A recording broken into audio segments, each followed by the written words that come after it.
नमस्कार, स्वागत है आप सभी का। कमोडिटी मार्केट की चाल अगर आज आप देखें तो गोल्ड आज बिल्कुल सपाट कारोबार कर रहा है। कल नया रिकॉर्ड 76,000 तक पहुंचने के बाद अब यहां पर सुस्ती दिख रही है।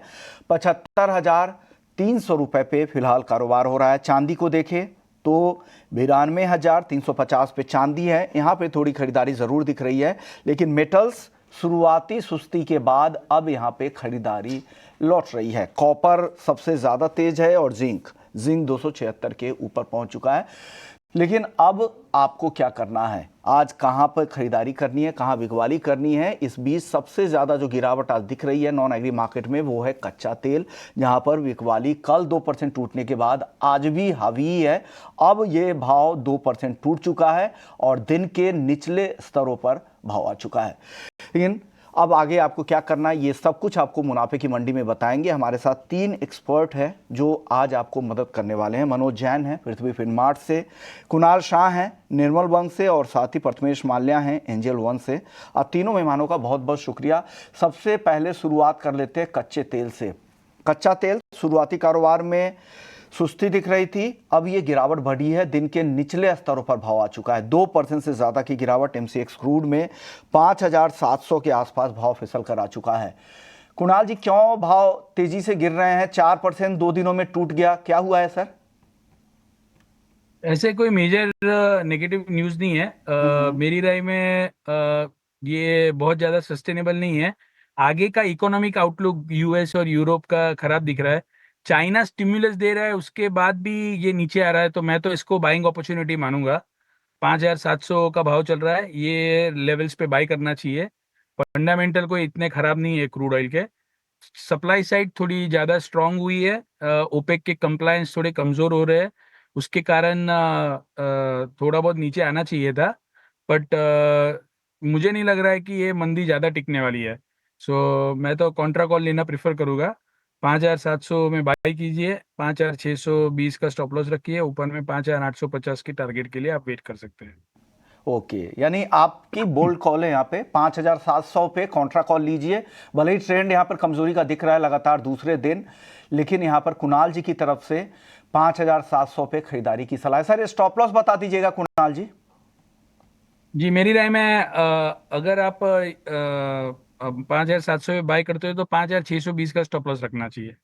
स्टॉप लॉस याद रखिएगा, ये भी स्टॉप लॉस को ध्यान रखना बहुत ज़रूरी है जब आप ट्रेड करते हैं, तो ये ध्यान रखिए। खरीदारी की सलाह कुणाल जी की तरफ से आ रही है। यहाँ पे 2 फैक्टर कहा जा रहा है। एक कहा जा रहा है कि चीन में जो राहत पैकेज है उसके बावजूद वहाँ पर चिंता है कि डिमांड में रिवाइवल होगा कि नहीं। लीबिया से खबर आ रही है कि वहाँ पर जो विरोधी गुट है वो अब सहमति हो गए हैं कि एक सेंट्रल बैंक की नियुक्ति को लेकर, सेंट्रल बैंक के गवर्नर की नियुक्ति को लेकर, और वापस से एक्सपोर्ट को रीस्टोर वापस से शुरू करने पर वहां पर फैसले की उम्मीद है। उसकी वजह से यहां पर दबाव बना है।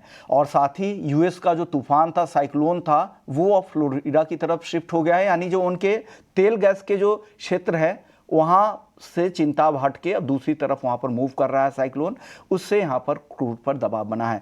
आपको क्या लग रहा है मनोज जी? हालांकि इन तीनों फैक्टर्स को अगर आप देख कर चले तो 4% तो टूट चुका है, अब आगे क्या करना चाहिए?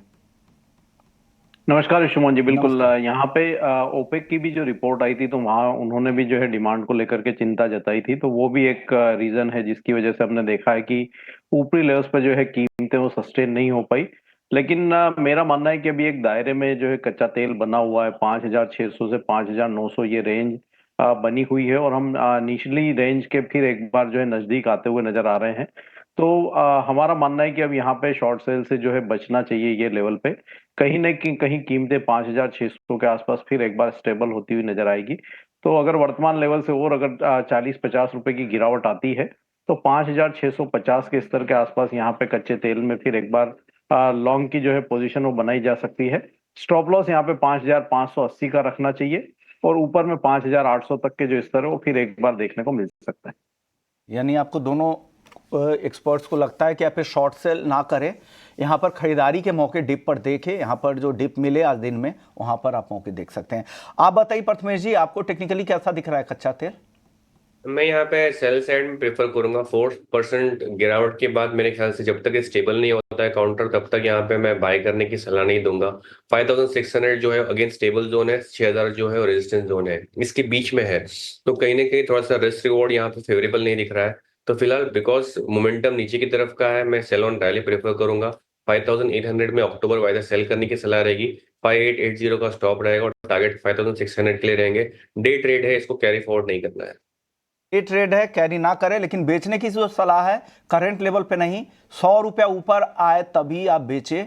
5600 तक दिख रहा है। हालांकि ये सपोर्ट का लेवल भी मनोज जी जैसा कह रहे थे कि यहाँ पर स्टेबल हो सकता है, यहाँ से रिकवरी है।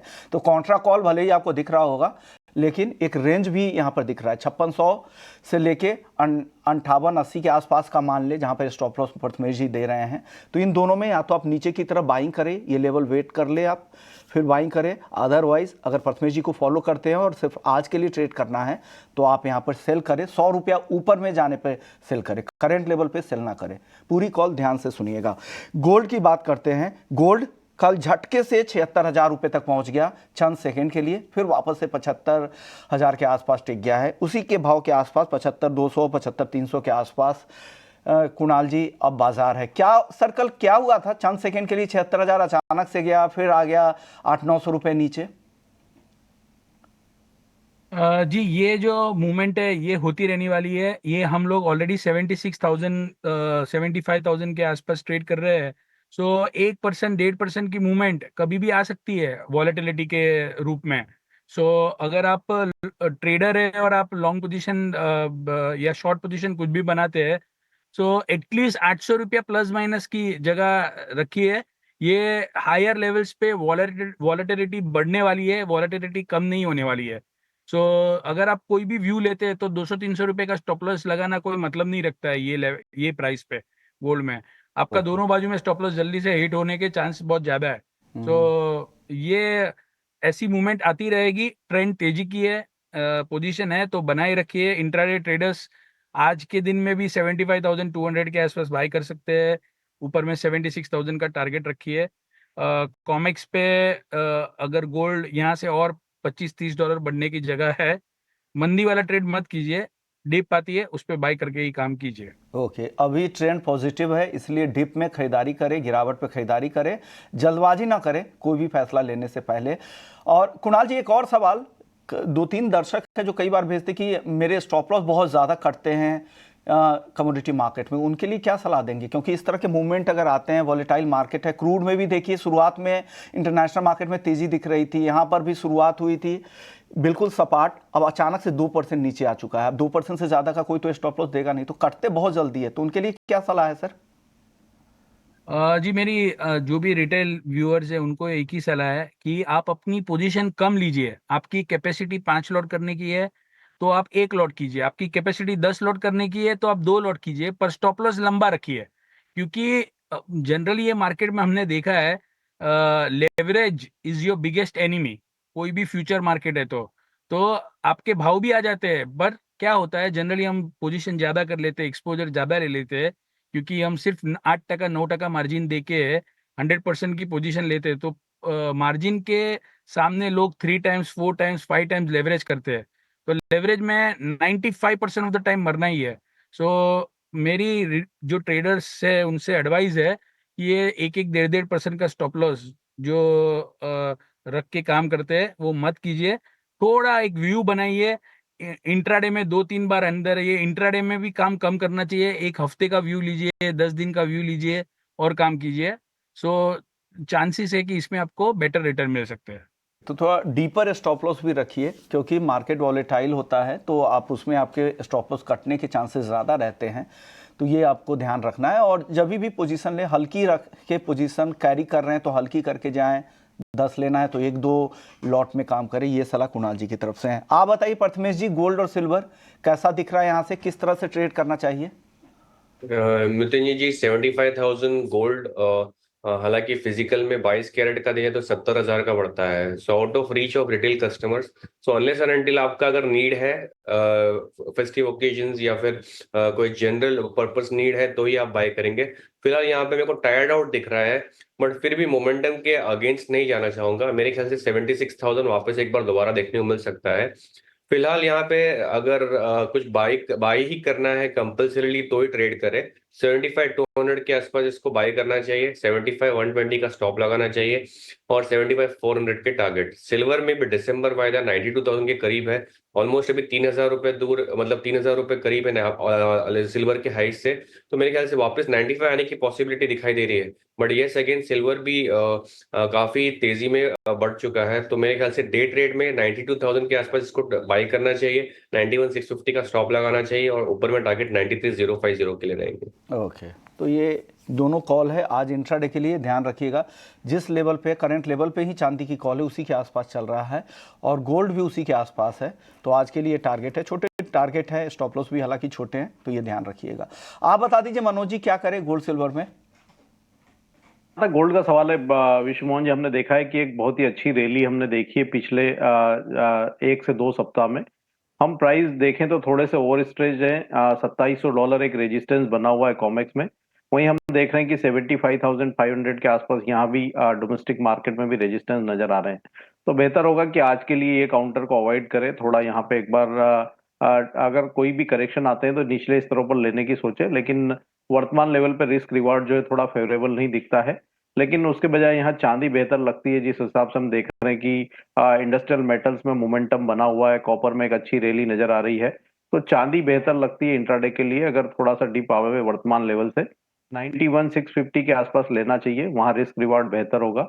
91,100 का स्टॉप लॉस लगाए, लक्ष्य यहाँ पे 92,850 तक के लिए इंट्राडे के लिए रहेंगे। चलिए, तो गोल्ड सिल्वर क्रूड पर आप लोगों की राय आ चुकी है, लेकिन अब एक बारिश से रिलेटेड अपडेट देना ज़रूरी है, क्योंकि कल मुंबई यानी आपके आर्थिक राजधानी में कल भारी बारिश हुई और दोपहर के बाद बारिश इतनी ज़्यादा हुई कि आवाजाही पूरी तरह से ठप हो गए। मुंबई के जो भी निचले इलाके हैं वहाँ पे ट्रांसपोर्टेशन पूरी तरह से बंद हो गए थे। कई जगह सड़कों पे काफ़ी पानी थे, बिल्कुल। मैं खुद एक इवेंट में था, वहाँ पर कुछ सड़कें ऐसी थी जहाँ पे बिल्कुल पूरी तरह से कोई ट्रांसपोर्टेशन की व्यवस्था नहीं थी। लोकल ट्रेन्स भी कुछ रूट्स पर बंद थे जो देर रात तक शुरू हो पाए, तो ये दिक्कतें थी। लेकिन मौसम विभाग का पहले ऑरेंज अलर्ट था, जब बारिश काफ़ी ज़्यादा हुई फिर उन्होंने रेड अलर्ट में इसे बदला और आज के लिए भी उन्होंने, मौसम विभाग ने, IMD ने रेड अलर्ट जारी किया है। हालांकि उनके रेड अलर्ट जारी करने के बाद बारिश पूरी तरह से रुक गई थी, हल्की फुल्की बारिश हो रही थी और आज भी हल्की ही बारिश मुंबई में हो रही है। लेकिन मुंबई और उसके आसपास के जो इलाके हैं, थाने, पालघर, रायगढ़, वहाँ के लिए भी आज IMD ने रेड अलर्ट जारी किया है। लेकिन मुंबई में अभी उस तरह की बारिश नहीं है, बिल्कुल छिटपुट बारिश हल्की फुल्की हो रही है। लेकिन ऐसा क्या होता है, महेश जी है हमारे साथ स्काईमेट से, महेश पलावत साइंटिस्ट हैं, मौसम को समझते हैं अच्छे से। सर, ये एक तो पहले ऑरेंज अलर्ट था, 2 दिन पहले तक मैं देख रहा हूँ उनकी साइट पे, परसों की बात थी, तो उन्होंने रेड अलर्ट नहीं दिया था। बारिश होने के बाद रेड अलर्ट, फिर रात तक बारिश बिल्कुल रुक गई थी, क्योंकि मैं खुद ही देर रात ट्रैवल कर रहा था। उसके बाद आज मौसम साफ है बॉम्बे का, फिर भी रेड अलर्ट। फिर इतना सटीक एनालिसिस क्यों नहीं हो पाता, या देरी से इतना अलर्ट क्यों आता है मौसम विभाग का? कई बार मैंने देखा है। देखिए विश्वमोहन जी, ये तो मैं नहीं बता सकता कि मौसम विभाग नहीं, किस तरह के मॉडल का इस्तेमाल होता होगा सर, आपको अनुभव है, क्योंकि आप खुद भी साइंटिस्ट हैं, इसलिए पूछ रहा हूं। मॉडल तो सारे हैं, बहुत सारे मॉडल हैं, स्टडी होती है अपनी। तो ऑलरेडी एक जो वेलमार्क लो प्रेशर एरिया है वो मध्य भारत पर है और वहां से एक तरफ है जो नॉर्थ ईस्ट बिहार की तरफ जा रही है, तो बिहार के इलाकों में और नेपाल में भारी बारिश होगी। और दूसरा जो सिरा था उसका वो मुंबई के आसपास तक, मुंबई के साउथ तक पहुंच रहा था और कन्फ्लुएंस जोन बनी हुई थी, तो ये पूरे चांसेस थे कि मुंबई में भारी से अति भारी बारिश होगी।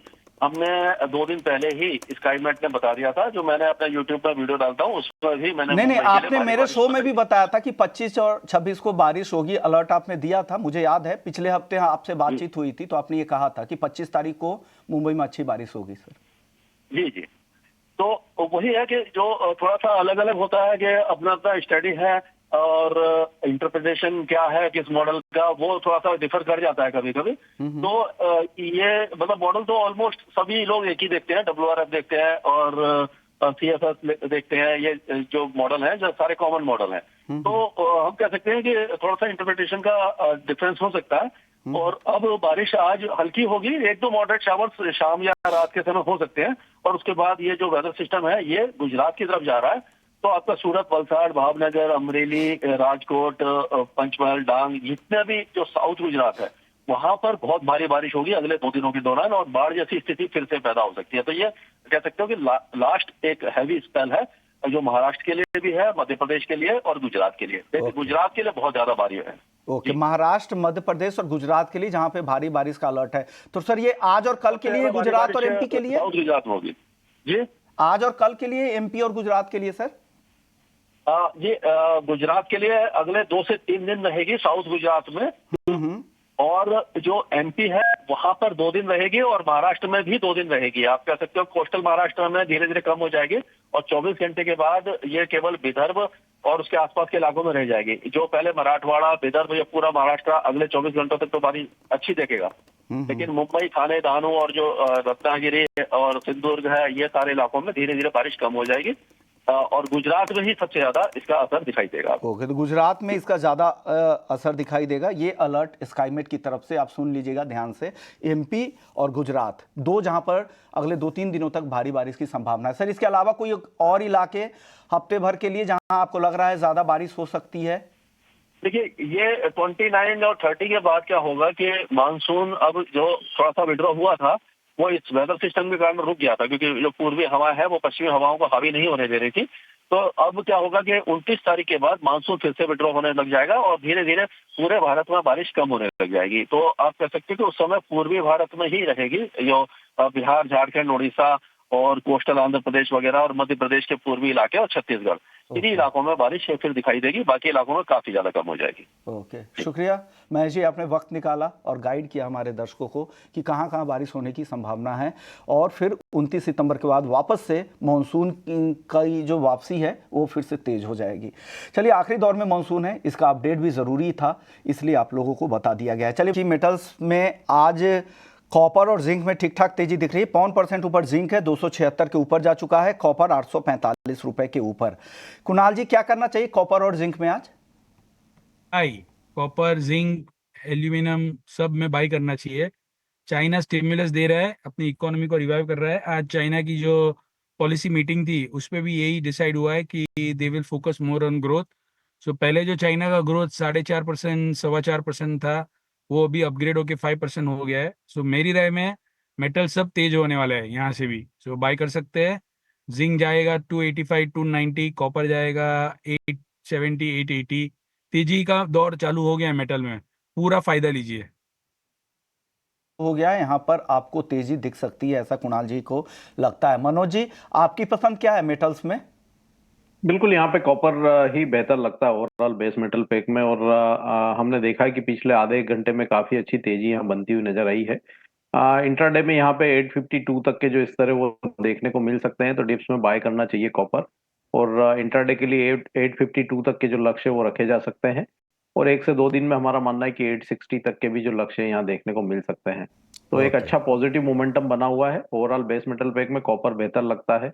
$10,000 के ऊपर फिर एक बार एलएमई पे कीमतें निकलने के लिए रेडी है, तो कॉपर में यहाँ पे तेजी करके चलना चाहिए। कॉपर में तेजी करे। जो स्क्रीन पे आपको नीचे दिख रहे हैं कॉपर के भाव, वो भाव करंट मंथ के कॉन्ट्रैक्ट सितंबर का है और कॉल अक्टूबर के लिए है, क्योंकि अब डिलीवरी मोड में जा चुका है, तो अगले महीने के कॉन्ट्रैक्ट में ट्रेड की सलाह है। अक्टूबर के कॉन्ट्रैक्ट में जिसका भाव फिलहाल है 845 पे, नीचे है 7-8 रुपए, फिर खरीदे। आप बताइए प्रथमेश जी, आपकी पिक मेटल्स में?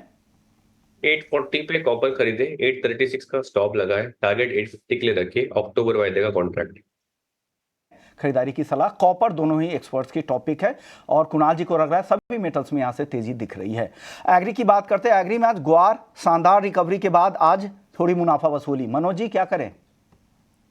नहीं, एक अच्छा मोमेंटम हमने देखा था, और रेजिस्टेंस के आसपास से एक बार फिर रिवर्सल देखने को मिल रहा है, तो अभी वेट करना चाहिए। ये लेवल पे रिस्क रिवॉर्ड फेवरेबल नहीं है। एक रैली जो होना थी वो हमने देखी है, अब फिर एक बार कीमतें नीचे आए तो वहां पे जो है एंट्री की जा सकती है। अभी जो ग्वार सीड का रेंज है वो 5,500 से 5,800 का है, तो लोअर रेंज के आसपास अगर भाव मिले तो वहां बाय करना चाहिए। वहीं अगर ग्वारगम की अगर बात करें तो यहाँ 10,850 से 11,500, 600 ये एक रेंज बनी हुई है। तो अभी वर्तमान लेवल पर रिस्क रिवार्ड फेवरेबल नहीं है, तो ये लेवल पे बाइंग करने की सलाह नहीं रहेगी। इस लेवल पे बाइंग की सलाह नहीं है। मसालों में क्या पसंद है कुणाल जी आपको? फंडामेंटली अच्छी लग रही है। बहुत ज़्यादा गिरावट नहीं देखने मिलनी चाहिए। सो हल्दी में बाइंग कर सकते हैं। तेजी लग रही है। सो गुआर और हल्दी ये दोनों में ओवरऑल ध्यान तेजी का है। और हल्दी में तेजी का रुख है आपका। मनोज जी, मसालों में आपकी पिक? मसालों में हल्दी बेहतर लगती है, क्योंकि जीरे में हमने 27,200 तक के लक्ष्य दिए थे गत सप्ताह, वहां पे हमने कीमतें आते हुए देखी है। तो एक बार जीरे में यहाँ पे मुनाफा वसूली कर लेना चाहिए। हल्दी में 14,400 के स्तर बेहतर होंगे बाइंग के लिहाज से अक्टूबर वायदा के। तो 14,400 के स्तर पे आता है तो वहां बाय करना चाहिए। 14,040 के स्टॉप लॉस से लक्ष्य यहाँ पे 15,100 तक का रहेगा। 15,100 तक हल्दी जाने की उम्मीद मनोज जी की है। शुक्रिया मनोज जी आपका। कुणाल जी, प्रथमेश जी, आपका भी बहुत बहुत शुक्रिया, आपने वक्त निकाला। चलिए, मुनाफे की मंडी में इतना ही। ब्रेक के बाद जब लौटेंगे